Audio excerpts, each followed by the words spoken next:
Scottish Enterprise funded the first ever monitor farm in 2003, and then we were pleased to get back involved with monitor farms with the first Agritourism Monitor Farms in 2014. And we know from that project in 2014 what a difference an agritourism monitor farm can make to the business and the businesses involved. Last year the government put in its programme for government that it would like to see more agritourism monitor farms in Scotland, and so this is the start of our commitment to agritourism in Scottish Enterprise. So we're pleased to be funding the programme for a full 3 years this time, and we look forward to all the learning that we're going to get over the 3 years and the development of the businesses that are part of it. But also just want to say thank you for the NFU. I couldn't believe the number of tweets that were going out about agritourism monitor farms in the last week, and the NFU really got behind it, so I'd like to thank them. And before I hand over to my colleague Jackie, I just wanted to say that we know from the last Monitor Farm programme that you get more investment, more jobs and more innovation by being involved in a monitor farm. So all those people that are thinking today about whether being part of the Monitor Farm programme is for them, please, you'll hear from the people that were part of the last programme what a difference it can make to your business. And I look forward to seeing you all over the next 3 years. And now I'll hand over to my colleague Jackie, who's the project manager for the programme. As Julian says, we're delighted to be taking part in this new project because we really learnt a lot from the last one, and we could see how much a success it was for the businesses involved. Obviously this time we're looking at 2 different geographical areas in Scotland, so I would encourage as many of you to apply for the project, find out a bit more about it today, and happy to take any questions later on. And I just wanted to introduce you to the delivery team for the project.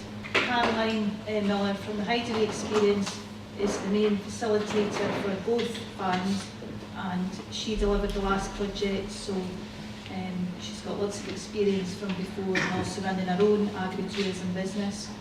And Caroline will be supported by Jane Craigie Marketing, and I'll now hand over to Caroline, who's going to give you a bit more detail about how she will deliver the project on behalf of Scottish Enterprise. So I just want to set the context really for this investment in agritourism in Scotland.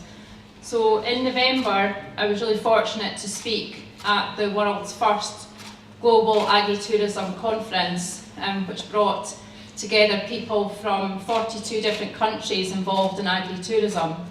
And one of the key messages I would say with regards to this is, in other countries, agritourism is a big business. It's multi-billions in some cases, but certainly multi-million pound businesses making a massive contribution to rural economies. And so Scotland has all the ingredients to make a lot more of agritourism than it's currently doing, so I really welcome the investment that Scottish Enterprise are making in these 2 monitor farms, because as we saw with the last ones, the effect not only to the monitor farmer but also to the rural community around that farm and also to the wider economy in Scotland was significant. Just to sort of point out a few people in the picture, but at the front, the guy with the whole white suit on, he's from India, and there's 16 people there from India, a delegation who came during their Diwali, which is like their Christmas. They said, how many of you would give up Christmas to talk about agritourism? Probably me actually, but yeah, they 16 from India, and fascinating to hear how emerging countries in agritourism, they only really started 10 years ago, but it's just grown hugely in that time. So yeah, that was a great experience. There's lots of variations in agritourism across the world. It's very different in a lot of countries. A lot of Europe is very based on accommodation and food and drink experiences. In the States, for example, people tend not to stay the night, but a lot of food and drink experiences, but they tend to go for the day, and it's a big part of an entertainment and day out. So there was a lot of learning from that. It's all online, I can send you the link. You can watch 3 days worth of videos if you really want to. But a great experience. So my key message out of that is that, yeah, Scotland is doing well, but we need to do a lot better in this market. So in 2014, 2015, as Jackie and Julian said, we were involved with the first 2 Agritourism Monitor Farms. Actually, some of the people in this photo are actually here. It's good to see, and people came from far and wide, particularly to Peel Farm. We had people driving 2 or 3 hours to the meetings, and then to Lagan Farm as well. A great experience to spend 18 months with these families. I'm sure they were glad to get rid of me after 18 months, but as Duncan said, you could have had you for 3 years if it was this project. So, but it was a fantastic experience and great to see these businesses grow. And it's so good to go back now and see the changes that have been made in the businesses, and you'll hear more about that today. So we've been sort of briefly introduced, but just to say, so my main role is I'm responsible for delivering the project on behalf of Scottish Enterprise, so it's my head if it all goes wrong, but I'm sure it won't. I am the main support to the business and to the community group, and I will be leading on the benchmarking and the sort of knowledge transfer at that level. And then we've got Rebecca Dawes and Becca Rainey. They both work for Jane Craigie Marketing. And their main role is, one of them is going to be at each meeting, so one will come to one meeting, and then the next time you'll see another one of them. It's quite easy to remember their names. So they're both really, really digital savvy. They're brilliant at letting you understand how to make short video clips, how to blog, how to vlog, and we're really going to be getting the people who are coming to the meetings to become their own ambassadors through digital technology, and they're really good and strong at that, so that's going to be a key part of the project. Away from the meetings, they're going to be helping get ready for the next meeting coming up, making sure everybody knows where it is, who's coming, and getting the speakers and all the logistics involved. So I'm really looking forward to working with you both. One of the objectives from the Monitor Farm is to share knowledge as wide as possible. So we want to take this to another level this time. We have developed so that we want to make sure that we share knowledge, not just from the people that come to the meetings, but people who don't come to the meetings who are really interested. I've had people from all over Scotland, from Orkney, Shetland, Western Isles, the borders, you name it, interested in learning about this new Monitor Farm and what comes out of it. So for part of the meeting, we will be videoing the meeting and putting it up on YouTube. We may live stream some of the new Monitor Farms.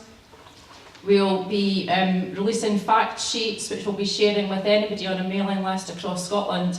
And we're really pleased to be working with NFU Scotland to share knowledge from the Monitor Farms to their 8,500 members.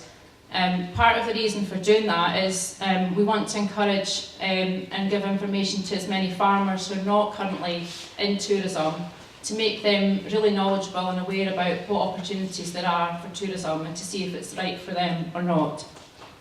We do have something called I did have hardcore community group, but the core community group. So there's sort of 3 types of people that come to meetings. There's the real regulars. If this was the church, they'd be going every Sunday.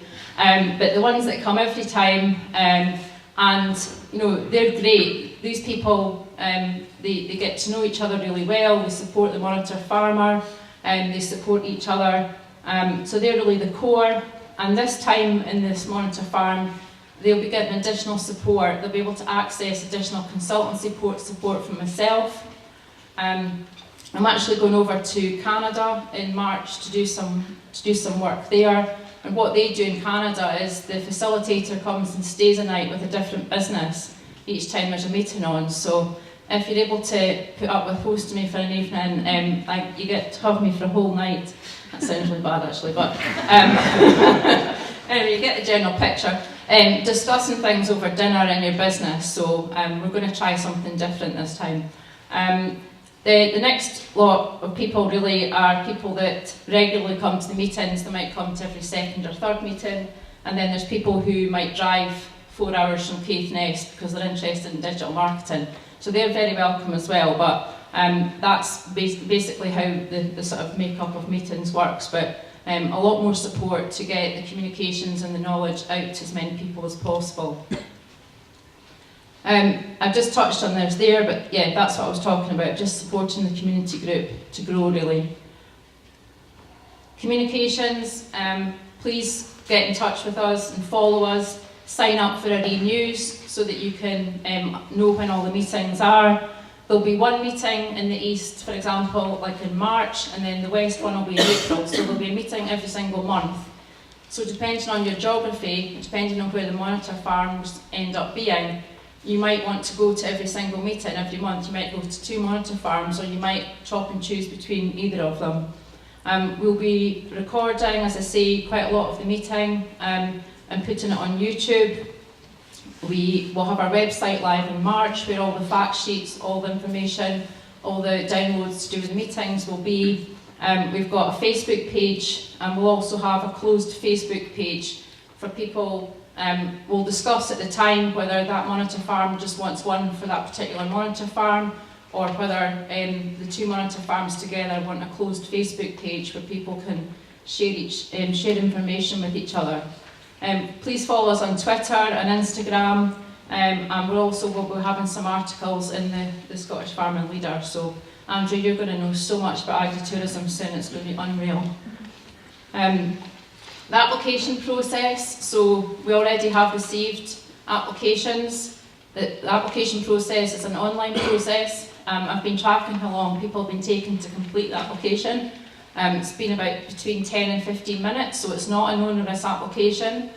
The applications will close next Monday, the 4th of February at 12 noon, and nobody will be accepted if you're after that.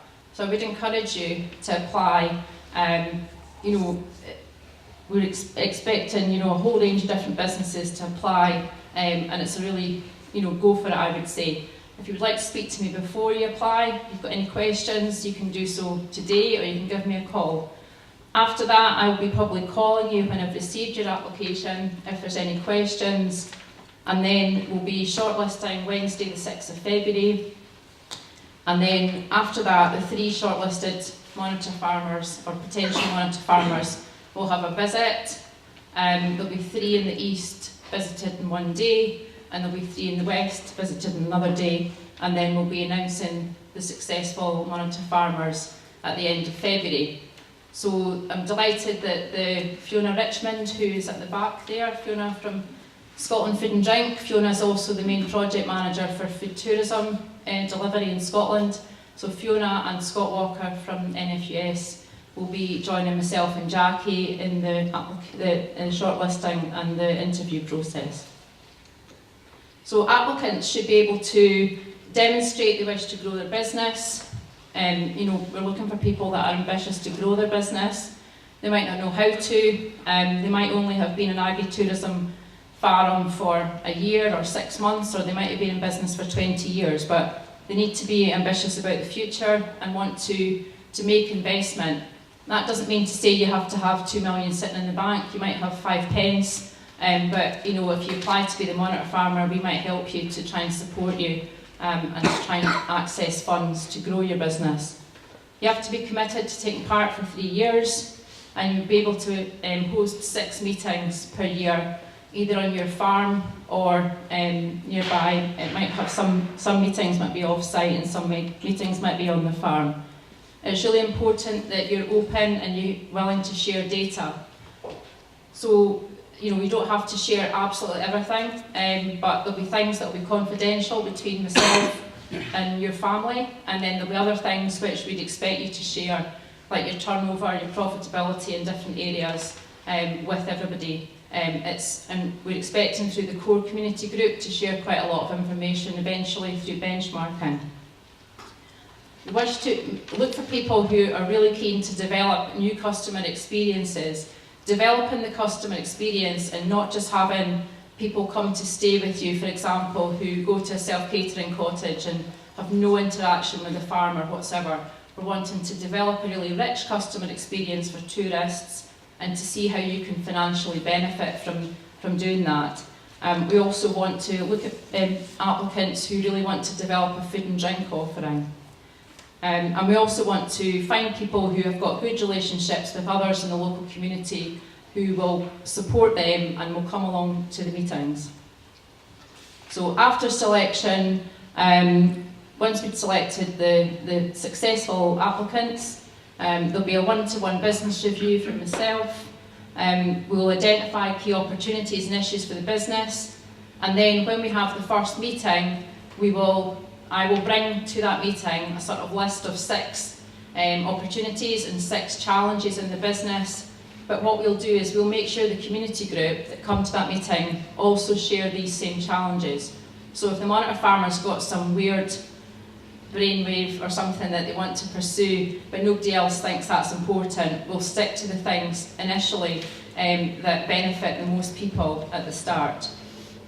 We'll hold the first meeting. We're going to be doing a whole sort of digital overdrive on that meeting where people will be vlogging and blogging and getting to know each other.